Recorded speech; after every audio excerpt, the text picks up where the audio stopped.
It's move 18, and this is the turning point. Niemann solid. He's been right in this game with Jordan van Forest, and he plays this. A decisive blunder. But what's the refutation, and how did he get here? Low on time. Let's rewind it and take it from the top. Jordan opens with the queen pawn here at the Prague Masters. It's round 5. He's been playing exceptional chess. But this is Hans Niemann. Nimzo-Indian defense invited, but knight f3 avoids it. Niemann now goes for d5, knight c3, and the pawn pushes on to c5. This is known as a pawn cube, aka a pube. Of course, Jordan shaves it. Niemann does it back. All top grandmasters love to shave the pube these days. It was Grandmaster Christian Kurilla who actually popularized it recently. Every man knows the fear of that close shave just down below the waistline. But with the Lawnmower 5.0, I've managed to checkmate that fear. I've had the privilege to try the new Lawnmower 5.0 Ultra. And trust me, it's an absolute banger. It's a game changer. Now we see the queen recapture and pawn takes. This is known as an isolated queen's pawn, or IQP for short. You should play with it unless you're a complete wuss. Now we see this one advancing, and it allows black to liquidate, but at the expense of ruining your castling rights. Hang on a minute. These are meant to be the world's best players. What's the idea? Well, yes, you can't castle, but the queens are gone. Black remains pretty solid.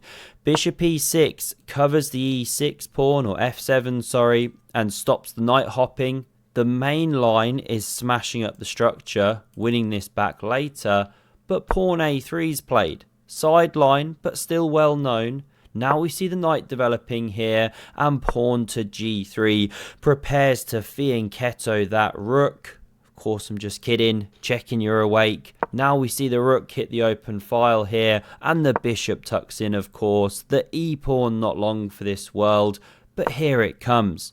It's no longer a bishop. It's Pope C the Fourth. What a wonderful piece there on the light squares.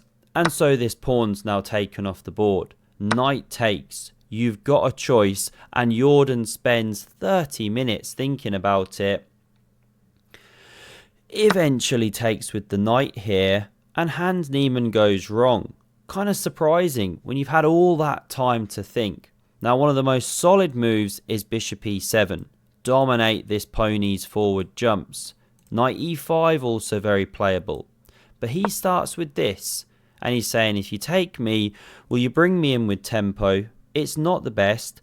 This is continuing to develop. Look at the laser beams. We're 3 moves away from the decisive moment. But first, Niemann advances the f-pawn, roars like the mighty chess lion he is. It forces this takes, or else you were going to lose a knight. Rook e8 check was flicked in. Bishop now blocking, and this knight takes, of course. This being a massive threat. So Jordan castles queenside, hits the king, and Hans Niemann blunders with bishop to d3. And he gets punished here. What is the refutation of this bad move? Well, you guessed it. You push the pawn before you can say, show us your dance moves. Hans Niemann, look at him go. What a bumper and shaker. Knight a4, discovered check, played. Now Niemann's seen this continuation, but I guess he just miscalculated. The king can't come in any of these directions. The minor pieces cover. If you go here, well, now there's no longer a pin on the bishop. It can save itself. So the way to punish this bishop d3 stuff is with bishop c5. And you're now threatening to take the bishop, which can't move. If you try b6, you're not quick enough. Takes with check. The king can't actually step to either of these squares, so you'd have to come up here, and then the bishop can move, and white's winning.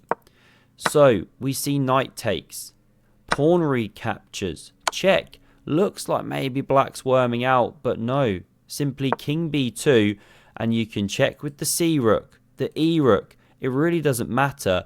The bishop's dropping and can't be defended by a rook in any way whatsoever. So this was tried. King b3. This was tried. King a4.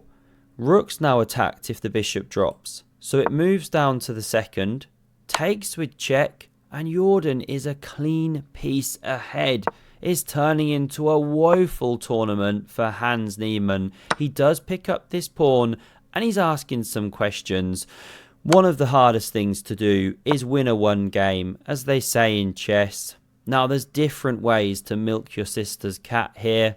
Jordan picks this one, gobbling up over there, pawn dropping here, check, king on the run, and now this rook slides over, going for the a pawn.